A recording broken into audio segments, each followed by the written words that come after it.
नमस्कार दोस्तों, study with Dev channel में आपका स्वागत है। दोस्तों, प्रकाश को हम शुरू किए हैं पिछली वीडियो में। यदि आप इससे पहले की वीडियो नहीं देखें तो पहले उसको देख लीजिए। उसमें हम तरंगों को पढ़ रहे थे। अब देखते हैं दोस्तों, प्रकाश का गुण। प्रकाश का गुण पे चर्चा करते हैं। तो सबसे पहले देखते हैं परावर्तन का गुण किसे कहते हैं। परावर्तन का गुण, reflection of light. Reflection of light यानी परावर्तन का गुण। जैसे ये धरातल है, मान लीजिए, इसके बाद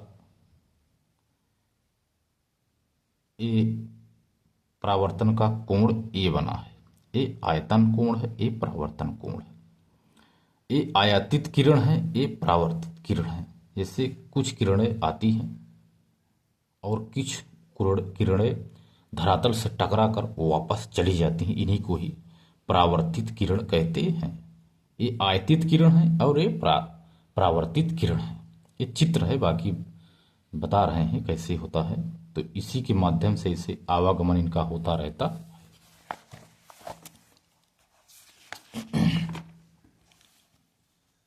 प्रकाश किरण का किसी अवरोध से टकराकर, मान लीजिए वो अवरोध था जो हमने बताया था, अवरोध था। इसे प्रकाश किरण का किसी अवरोध से टकराकर पुनः उसी माध्यम में वापस लौट आना जिस माध्यम से चली थी, परावर्तन कहते हैं। जैसे कुछ किरणें आती हैं, इस अवरोध से टकरा करके पुनः वापस चली जाती हैं। इन्हीं को ही परावर्तित किरण कहा जाता। ऐसे है, इसी ही परावर्तन कहते हैं। परावर्तन में आयतन कोण परावर्तन कोण बराबर होते हैं। ये भी आपको एक ध्यान देना दोस्तों कि परावर्तन में जो परावर्तन की क्रिया होती है उसमें आयतन कोण और परावर्तन कोण दोनों बराबर होते हैं। परावर्तन के गुण का इस्तेमाल दर्पणों में चेहरा देखने के लिए किया जाता है। इसके बाद है अपवर्तन गुण। अपवर्तन का गुण देखते हैं, रिफ्रैक्शन ऑफ लाइट।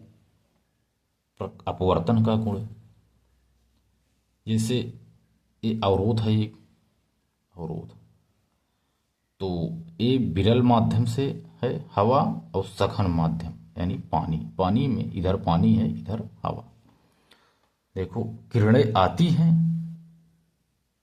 देखो, और इधर चली जाती हैं, इधर से इधर चली जाती हैं। मतलब इसमें जो आयतन कोण परावर्तन कोण बराबर नहीं होता, क्योंकि जो भी किरणें हैं विरल में यदि रहती हैं तो अविलंब से दूर चली जाती हैं, और सघन में अविलंब के पास है। ये अविलंब बना हुआ है दोस्त, ये है अविलंब। तो जो भी किरणें हैं जैसे आती है इधर, ऐसे चली जाती हैं, ये इधर चली जाती हैं। ये अपवर्तन कोण है और ये आयतन कोण है। तो देखते हैं दोस्तों, जब प्रकाश किरण विरल माध्यम से सघन माध्यम में जाती है तो वह अविलंब की तरफ झुक जाती है। दोस्तों यही है, जैसे विरल माध्यम से चलती है किरणें, देखो तो ऐसे सीधे जाना था, लेकिन विरल से जब सघन में गई तो देखो अविलंब, ये अविलंब खींचा हुआ है, ये है। इसके बाद यह अवरोध, तो अविलंब की ओर देखो दोस्तों झुक गई, लेकिन ये जो सघन माध्यम से विरल माध्यम में जा रही तो सीधी जाना था, लेकिन देखो अविलंब से दूर चली गई। यही है, झुक जाती है। जब सघन से विरल में जाती है तो अविलंब से दूर हट जाती हैं, क्योंकि दोस्तों एक अविलंब है तो इधर न जाकर के सीधे देखो दूर चली गई। देखिए चित्र ऐसे हो गया, क्योंकि इधर सघन है, इधर विरल है।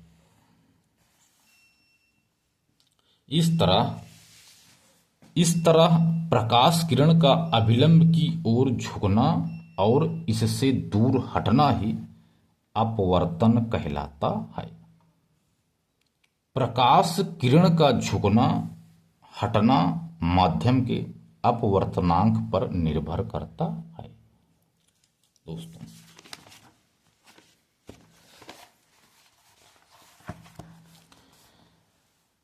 अपवर्तनांक माध्यम का अवरोध होता है। जो अपवर्तनांक है माध्यम का अवरोध होता है। सघन माध्यम होगा तो अवरोध अधिक होगा। यदि माध्यम सघन होगा तो अवरोध अधिक होगा, अर्थात अपवर्तनांक अधिक होगा। इसका मतलब यही है कि अपवर्तनांक अधिक होगा। सघन माध्यम होगा तो अवरोध अधिक होगा, यानी सघन माध्यम होगा तो अपवर्तनांक अधिक होगा। जैसे हवा की अपेक्षा पानी का अपवर्तनांक अधिक होगा, तो इसी तरह माध्यम का अवरोध कम है, यानी विरल माध्यम से सघन की ओर, तो अपवर्तनांक यहां कम होगा।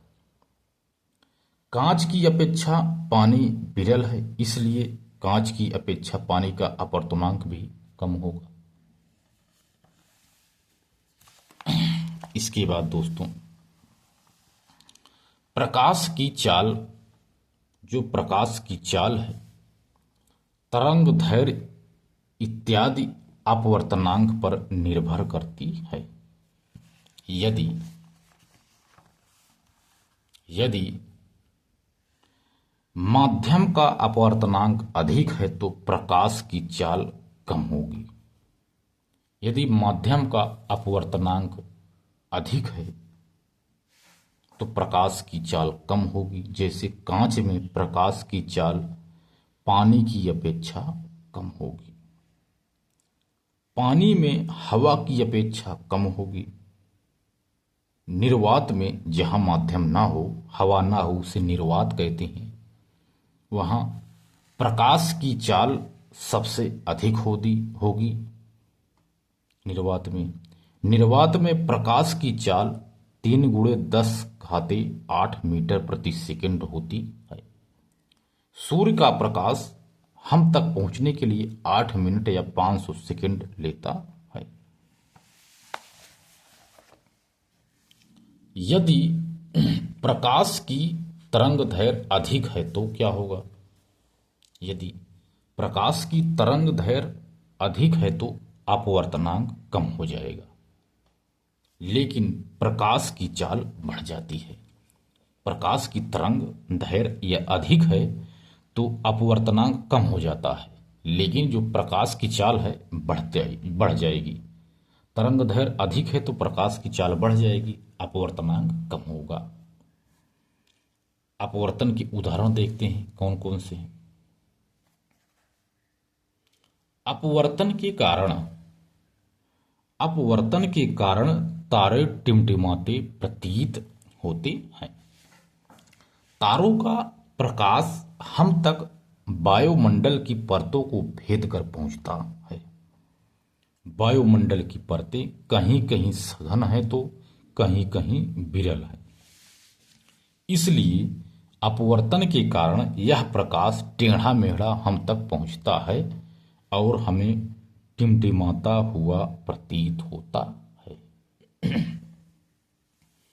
ऐसे उगता हुआ सूरज है दोस्तों, देखते हैं उगता हुआ सूरज और डूबता हुआ सूरज हमें बड़ा दिखाई देता है। ये अपवर्तन के कारण ही होता है। गिलास भरे पानी में डाला गया सिक्का अपनी वास्तविक गहराई से थोड़ा ऊपर दिखाई देता है। यह अपवर्तन के ही कारण है। तालाब में पड़ी लकड़ी तिरछी दिखाई देगी। यदि तालाब में कोई लकड़ी डाल दो तो यह हमें तिरछी दिखाई देती है। तालाब में तैरती हुई मछली अपनी वास्तविक गहराई से कुछ ऊपर तैरती हुई दिखाई देती है हमको। यह अपवर्तन की कुछ उदाहरण है दोस्तों। तो मिलते हैं और बेहतरीन क्लास में, तब तक के लिए धन्यवाद।